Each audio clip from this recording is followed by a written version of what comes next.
choisi, n'as-tu jamais plongé dans le calme de ton intériorité? Ô questionner la raison pour laquelle, malgré les années écoulées, le Seigneur t'a maintenu dans la solitude amoureuse? As-tu cherché à comprendre pourquoi chaque histoire d'amour s'évapore, s'écroule ou ne voit jamais le jour? Peu importe tes supplications ou tes efforts, ce n'est ni un caprice du sort ni un abandon, mais une orchestration céleste liée à ton identité profonde et à la vocation qui t'habite. Tu n'as pas ouvert cette vidéo au hasard. Ce discours t'a trouvé au moment précis, exactement quand ton âme réclamait la validation qu'elle espérait. Comprends-le, être séparé ressemble souvent à de l'abandon, mais c'est en réalité une garde sacrée. Dieu t'a réservé pour une alliance exceptionnelle, une œuvre puissante. Aujourd'hui, je vais t'expliquer précisément pourquoi cette période de solitude s'inscrit dans ton dessein divin.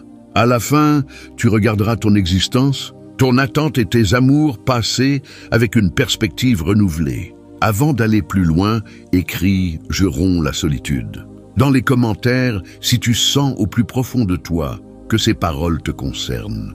Active les notifications, abonne-toi et transmets cette vidéo à un autre choisi pour qu'il reçoive aussi la lumière qui lui est destinée. Première clé, identifier ta vocation dans la solitude. Choisis la vérité essentielle à intégrer est la suivante.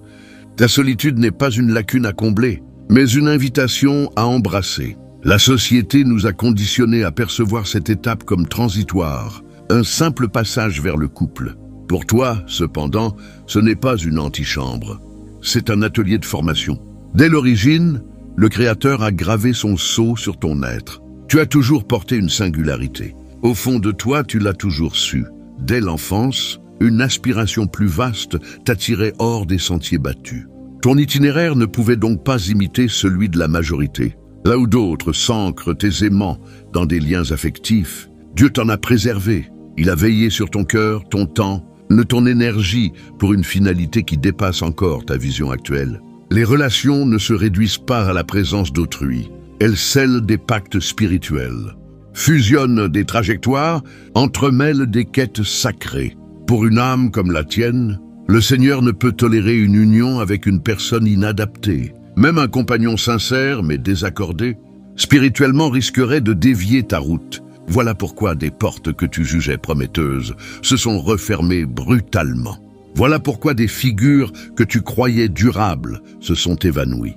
Ce n'était pas une question de valeur personnelle. Tu es choisi et Dieu refuse toute dilution de ta quête. Combien de fois as-tu perçu une alchimie, une flamme, pour la voir s'éteindre presque aussitôt? Combien de fois as-tu cru tenir le bon pour voir le lien se déliter avant de s'enraciner? Ce n'est pas fortuit, c'est une direction divine. Le Seigneur peut autoriser ton cœur à vibrer, mais si cette âme ne peut t'accompagner au palier suivant de ta vocation, il l'écarte, parfois sans ménagement. Dans cette solitude, Dieu affine ton intuition, celle qui transcende l'attrait physique, le charisme ou l'apparente harmonie pour saisir la vérité spirituelle d'une personne. Les choisis doivent posséder un regard perçant, car leur futur compagnon ne sera pas un simple amoureux. Il sera un allié dans l'œuvre divine. Dieu sait que s'engageant prématurément, avant que cette intuition ne soit mûre, tu pourrais t'attacher à quelqu'un qui paraît idéal mais qui nuirait à ton essence. C'est aussi pourquoi tu as connu des retraits profonds, des distanciations des cercles sociaux, un désintérêt pour les rencontres, une sainte insatisfaction face à l'idée de faire avec. Dans ces retraites, le Seigneur dissipait les parasites pour que sa voix résonne plus distinctement. Moins tu es encombré par des liens inadéquats, plus tu t'élèves dans la plénitude de ta vocation. Soyons francs, choisis, ta vocation est immense. Dieu ne te forme pas seulement à être l'époux de quelqu'un.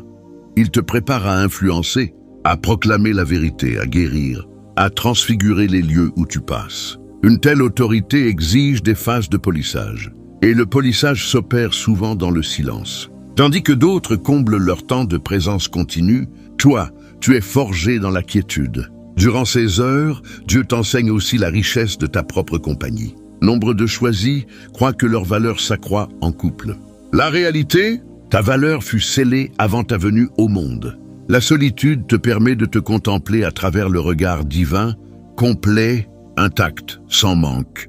Quand cette vérité s'ancre, Tu cesses d'attirer par besoin et commences à rayonner par plénitude. Observe ton parcours. Chaque rupture, chaque porte close, chaque départ t'a rapproché du Créateur. Ces événements ont balayé les distractions et t'ont conduit à un espace où sa voie devenait limpide. Ce n'est pas un échec, c'est un recentrage. Dieu a sculpté en toi une version capable de tenir avec ou sans présence humaine. Dans cette phase, sois attentif aux équipements que Dieu dépose en toi. Attirance pour de nouvelles disciplines spirituelles, étude plus intense de l'écriture, émergence de dons enfouis, conscience accrue de ton objectif. C'est ta forge. Le labeur d'aujourd'hui portera du fruit. Lorsque le moment viendra et que Dieu enverra ton allié du royaume, tu le rencontreras en être accompli, enraciné dans ta vocation, non en quête de validation. Souviens-toi, choisis, ta vocation est trop précieuse pour être brusquée. Si tu te sens en retard parce que tu es encore seul, retiens ceci, tu n'es pas en retard. Tu es dans le rythme divin et son rythme est infaillible. Ce que tu attends surviendra ni trop tôt ni trop tard, mais au point exact où toi et ton futur compagnon seraient prêts à avancer en harmonie, sans concession. D'ici là, ne méprise pas ta solitude, honore-la comme la phase sacrée qu'elle est. C'est là que Dieu sculpte ton cœur, aiguise ton esprit et te prépare à porter le poids de ton héritage. Tu n'es pas oublié, tu es mis à part. Et le même Dieu qui t'y a placé t'en extraira lorsque l'œuvre sera achevée. Deuxième clé, garde spirituelle et conservation de la vitalité. Choisis l'une des motivations les plus profondes pour lesquelles Dieu t'a maintenu dans la solitude et que ton esprit abrite une charge que peu peuvent supporter et que nul ne devrait approcher sans discernement. Tu n'es pas seulement chair et souffle, tu es un sanctuaire vivant, dépositaire de lumière, de discernement et d'autorité. Une connexion erronée peut éteindre cette lumière plus vite que tu ne l'imagines, et l'adversaire en est conscient. Ainsi, Dieu a érigé une barrière autour de toi, souvent sous forme de retrait. Les relations dépassent les échanges émotionnels. Elles sont des transferts d'essence spirituelle. Chaque échange verbal, chaque contact, chaque instant partagé est une circulation de substances divines. Pour un choisi dont la présence métamorphose les lieux, cet échange est saint.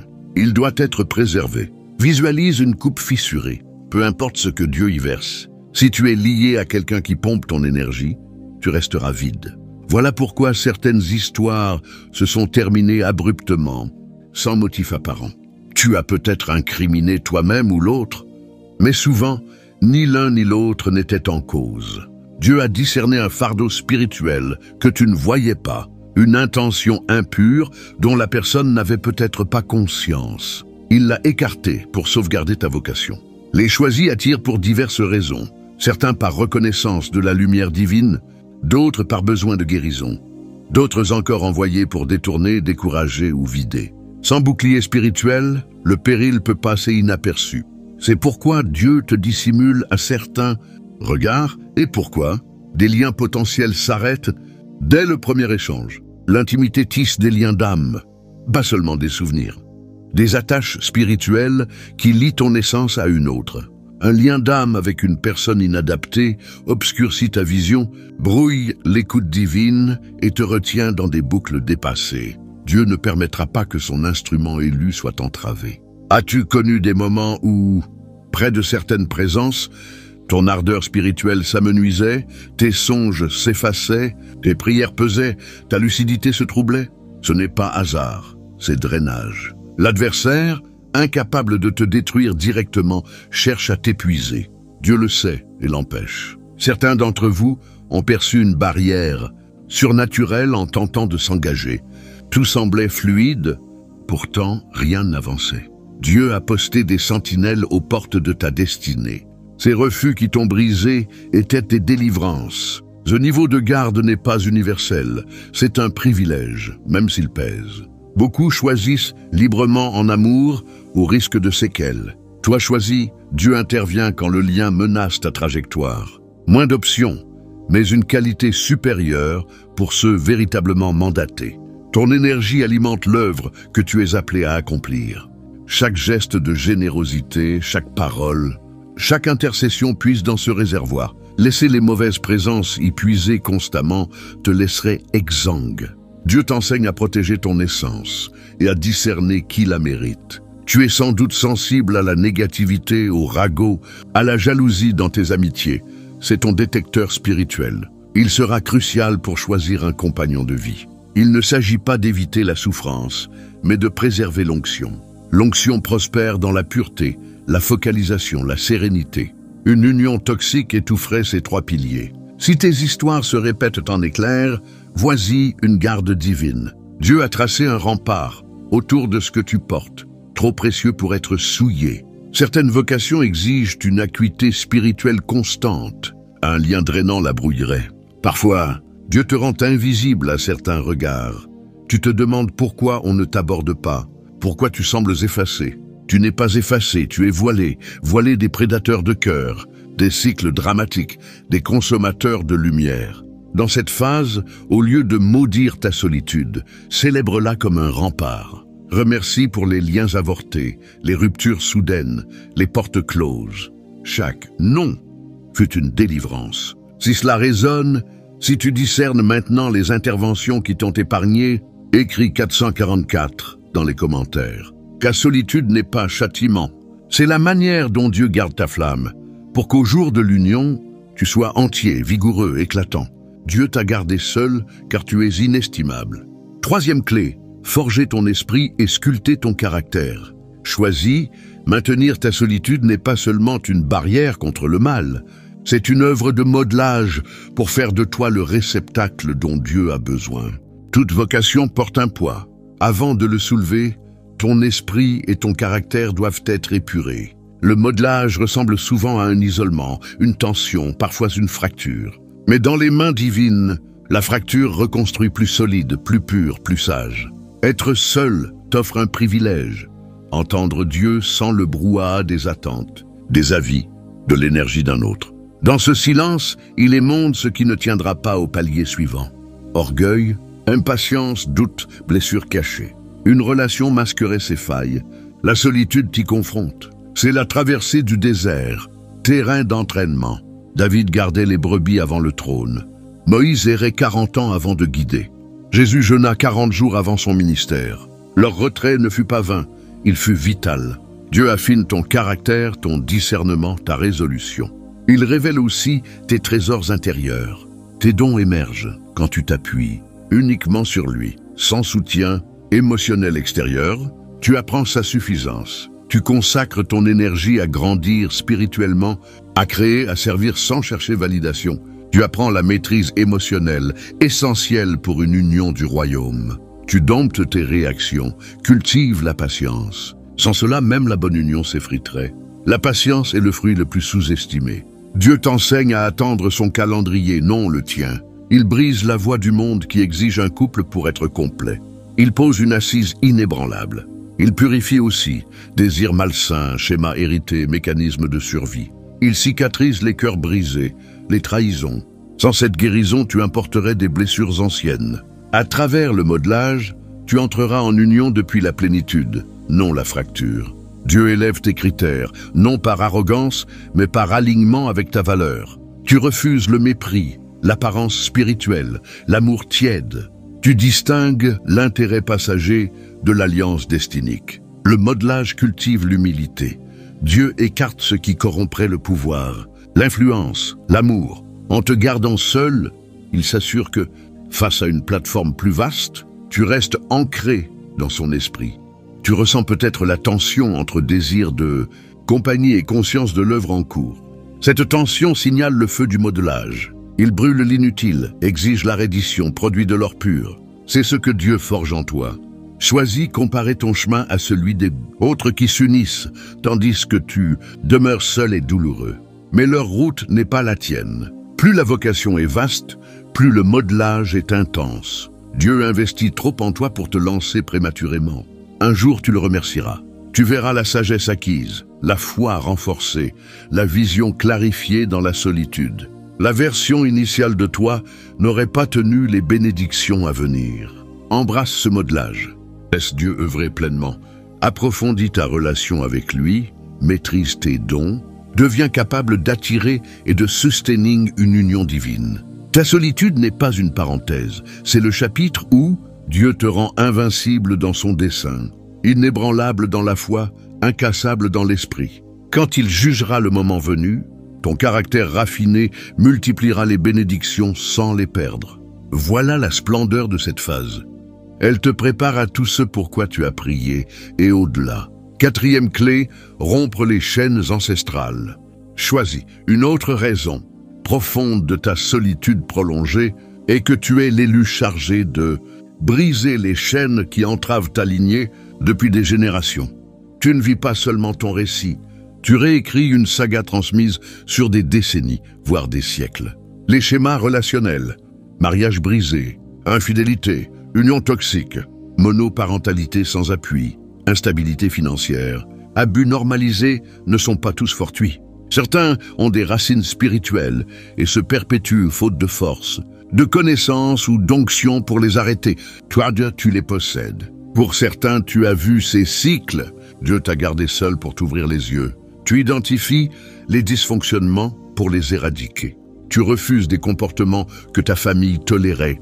Ce n'est pas caprice, c'est l'esprit refusant l'histoire répétée. La solitude te donne clarté et espace pour guérir des blessures que tu n'as pas causées, mais que tu portes. Tu pardonnes des offenses antérieures à ta naissance. Ce travail exige focus. Il ne supporte ni hâte ni demi-mesure. Dieu doit clore chaque porte ancienne avant d'ouvrir la nouvelle. Certains liens potentiels, pourtant prometteurs, n'ont pas abouti. Dieu y voyait des germes des cycles qu'il t'appelle à briser. C'est prévention divine. Briser une chaîne ne se limite pas à trouver le bon partenaire. C'est devenir la bonne personne. Ainsi, ton union deviendra un nouveau départ pour les générations futures. Tes descendants grandiront sans normaliser le chaos. Ta lignée reposera sur paix, honneur, alliance. Dieu protège cette mission. Ce processus exige de désapprendre les modèles malsains. Accepter le sacrifice comme amour. Voir la manipulation comme romance. Se contenter par peur. Remplace-les par la vérité divine dans la solitude où il a toute ton attention. Ce travail semble solitaire, mais tu portes la liberté de ceux qui viendront. Ton obéissance deviendra leur legs. La guerre autour de ta vie amoureuse est féroce. L'adversaire craint la rupture définitive de la chaîne. Mais la garde divine est plus forte. Chaque retard, rejet, rupture fut délivrance. Tu n'es pas en retard. Tu es en avance, stoppant ce qui retenait ta famille. Ton histoire d'amour sera témoignage de rédemption. Continue à laisser Dieu œuvrer, étudier, guérir, refuser l'ancien. Quand le moment viendra, tu entreras en union comme porteur de bénédictions générationnelles. La fondation qu'il bâtit à travers toi durera pour toi et pour tous ceux qui s'y appuieront. Cinquième clé, vocation exigeant le retrait. Choisis, on méprend souvent ta solitude. On pense que tu cherches trop ou que personne ne convient. La vérité est plus profonde. Dieu a déposé en toi des œuvres qui ne s'accomplissent que dans le retrait. La solitude n'est pas un vide, c'est le cadre précis pour les tâches actuelles. Certaines quêtes sont si délicates qu'elles requièrent silence, concentration, absence de voix parasite. Dieu sait que l'attention partagée dilue. Pour ce chapitre, elle doit être totale sur lui. Ce n'est pas privation, c'est focalisation. Les grands mouvements naissent souvent seuls. Prophète dans le désert, stratège dans l'ombre, créateur dans la quiétude. Tu es dans cette saison. Tes œuvres, ministères, messages, créations, entreprises d'impact se révéleraient différemment avec un compagnon non aligné. Les quêtes divines sont chronométrées. Manquer la fenêtre par distraction affecterait des vies. Dieu garde farouchement cette phase. Le retrait t'enseigne à entendre Dieu sans filtre. Tu distingues sa voix des autres. Cette sensibilité sera vitale plus tard, surtout en duo. Certaines quêtes exigent jeûne, prière, obéissance intense, difficile avec une relation. Dieu veut ton esprit laser. Tes tâches demandent mobilité, déplacements imprévus, heures longues. La solitude permet souplesse. Ce n'est pas que Dieu refuse la compagnie, il ordonne la préparation. Certaines œuvres doivent s'achever avant l'alliance. Ton retrait forge aussi ta dépendance à lui seul. Provision, consolation, guidance. Cette autonomie te rendra fort en union future. Pour certains, cette solitude prépare aussi ton futur compagnon. Il accomplit ses propres quêtes. Réunis trop tôt, vos appels divergents vous déchireraient. Ce temps à part vous libère pour les quêtes communes. Accepte cette vérité. C'est un pacte sacré avec Dieu pour des œuvres éternelles. Tu es en saison de labeur divin. Les relations viendront quand le travail solitaire sera achevé. Tu remercieras les nuits calmes, seul où ta destinée a germé. Honore cette phase. Ne la combats pas. Elle est mission sacrée. Quand elle s'achèvera, tu entreras en union avec deux accomplices unis pour une vocation plus vaste. 6e clé, le calendrier divin est l'allié préparé. Choisis, ancre ceci. Le calendrier de Dieu n'est pas le tien, mais il est parfait. Ta solitude prolongée n'est pas oubli. Toi et ton futur allié êtes façonnés pour une œuvre dépassant l'union elle-même. Les alliances du royaume ne s'improvisent pas. Elles s'alignent en amour, but plénitude temporelle. L'impatience guette quand ton cœur est prêt. Tu vois d'autres s'unir, tandis que tu attends. Dieu n'est pas en retard, il synchronise vos vies. Ton allié n'est pas hasard, sa destinée fusionnera avec la tienne. Cela exige maturité spirituelle, guérison émotionnelle, équipement complet. Entrer trop tôt transformerait la bénédiction en fardeau. Le retard divin est miséricorde. Combien rencontrent le bon au mauvais moment et luttent? Dieu évite cela. Votre rencontre sera feu durable, non étincelle éphémère. La préparation est bilatérale, il forge ton cœur et le sien. Il apprend à t'aimer comme nul autre. Traverse son désert, développe patience, aligne sa vie. La rencontre sera paisible, évidente. Tu n'auras pas à quémander des signes. Timing et alignement parleront. Tu attends une saison, non une personne.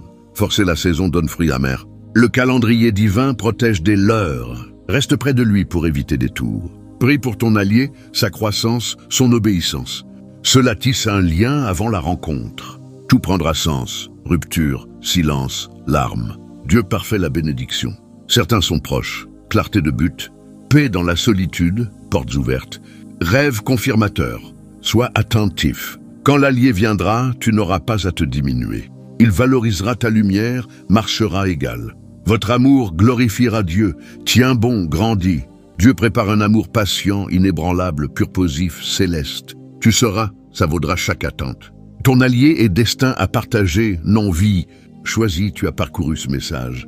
Tu vois clair désormais. Ta solitude ne fut jamais rejet ou retard. Stratégie divine.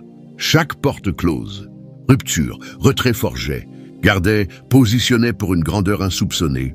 Ce n'est pas romance, c'est destiné. Dieu a écrit un récit où chaque chapitre, même solitaire, a sens. Il a épuré ton esprit, conservé ta vitalité, brisé les chaînes, préparé des quêtes focalisées, aligné un calendrier parfait. Il t'a rendu capable de sustaining une union pour sa gloire. Tu n'es pas en retard, tu es où Dieu te veut. L'adversaire veut te faire douter.